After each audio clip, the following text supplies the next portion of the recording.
इंसान सब कुछ भूल सकता है सवाए इन लम्हों के, जब इसे अपनों की ज़रूरत थी और वो दस्तयाब नहीं थे।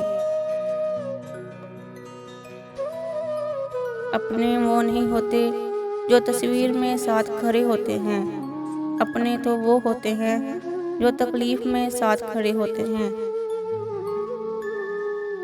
रिश्ते मोतियों जैसे होते हैं, अगर गिर भी जाएं तो ज़रा सा झुक कर उठा लेने चाहिए।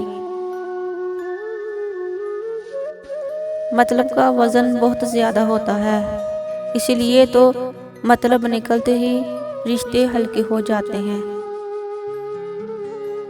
दुआ है खुदा से बदल जाए वक्त मेरा, मैं बदलते हुए चेहरों को फिर से बदलता देखूं।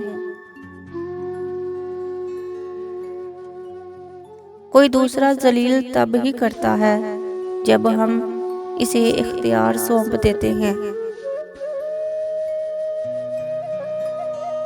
रिश्ते नातों की फिक्र करना छोड़ दो, जिसने जितना साथ निभाना हो वो इतना ही निभाएगा।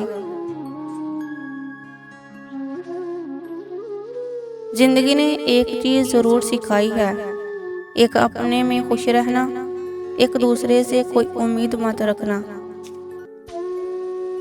लोग दिलों में नफरतें लेकर किस कदर सादगी से मिलते हैं।